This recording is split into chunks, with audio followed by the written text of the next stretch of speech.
How you doing, YouTube? Matt with Massive Beer Reviews back with yet another review. And we're going to be going a little bit of a coffee Java Stout funness tonight with a Bell's Java Stout. Haven't reviewed... I don't think I've reviewed any Bell's beer. I had a bunch of Bell's beer. I don't think I've reviewed anything from them yet. For a specific reason. If you've watched all of our reviews, you might remember that there are 3 breweries I don't steer clear of, but I don't run to. That would be Stone, that would be Sierra Nevada, and that would be Bell's. For one specific reason only. I feel like they over-hop their beers. Not that beers shouldn't be hoppy, but even beers that, to me, shouldn't be overly hoppy are hoppy from those 3 particular companies. Today we have a Java Stout. For me, I don't think there really should be too much hop presence involved in this beer. So let's hope they're not. I've never had it before. Grabbed it at a mix of 6 because I needed something to review and figured, hey, why not give it a whirl?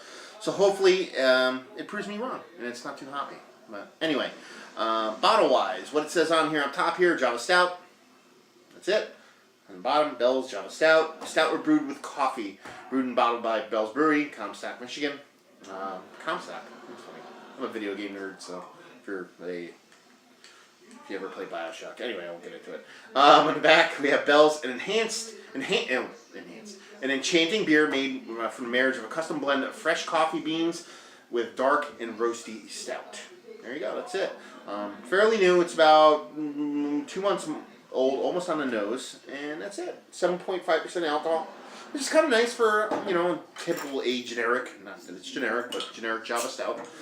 Label-wise, I will pour it and then tell you. Oh, that's nice and dark. Label's cool. The label's alright. The artwork is kind of cool. It's kind of funky. They're kind of trying to do like a freaking out, kind of weirded out, I drank too much coffee kind of thing going on there with a coffee cup going ape shit. But the big problem is, I personally am disgusted by pastel colors, and it's all pastels.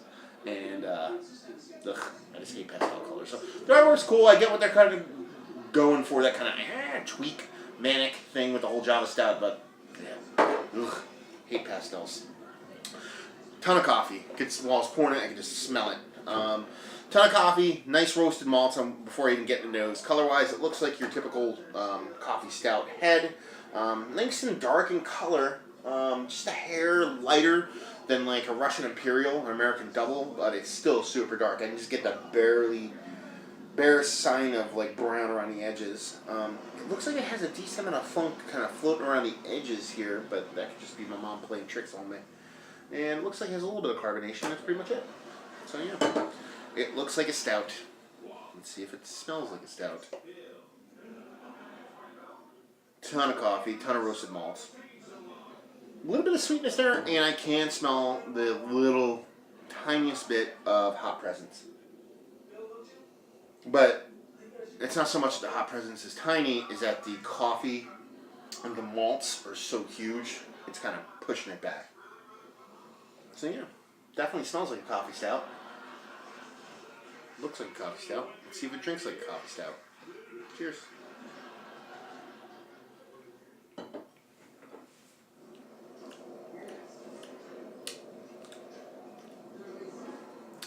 It's exactly what I expected it to be.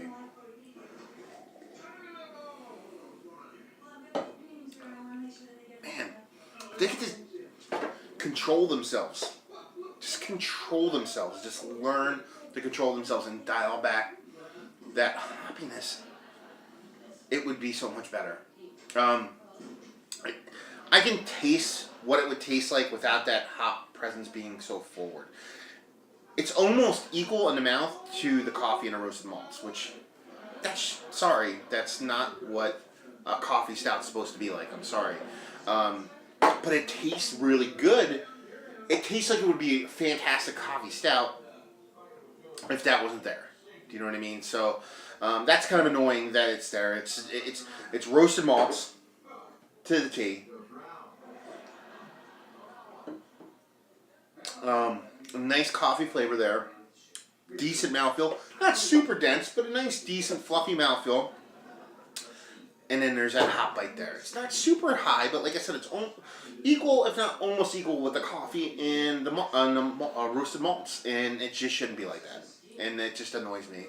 And you could be like, the fact that I knew it was going to be there. I mean, I was hoping it wasn't going to be there, but the fact that I knew, okay, it's Bell's, it's a coffee stout, probably just going to be good coffee stout, but it's probably going to be a little bit too hoppy. The fact that I know it's there, that's a problem, because it shouldn't. You know what I mean? I don't know. Anyway, those are 3 big flavors. Rating wise, based off what I'm tasting, if that hop presence was dialed back a notch, I'd probably give it a high 80 score, like 87.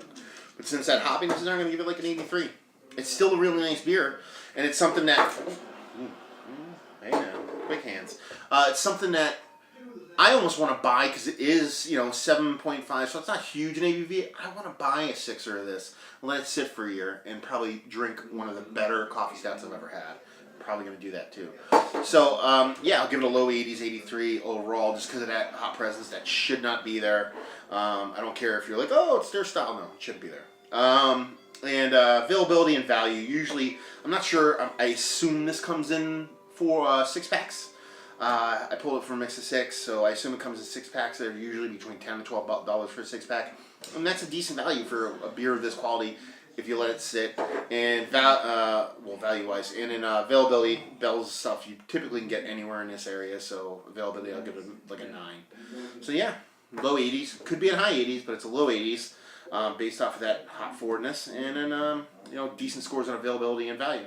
So another review in the books. Hopefully you guys enjoyed the review. If you did enjoy the review or hated the review or something in between, please leave comments in the comment section below.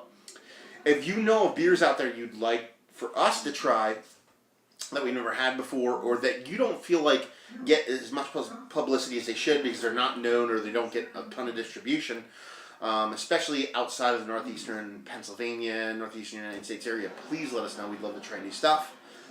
And if you'd like to check us out on the internet, you can on Facebook, Twitter, Instagram, all 3 of those places at Massive Beers. Way more active on Instagram. So if you're going to check us out anywhere, check us out there. And yeah, another review down. So hopefully you guys enjoyed the review. Hopefully you're enjoying a more well-balanced beer than this one. And hopefully see you next time. Cheers.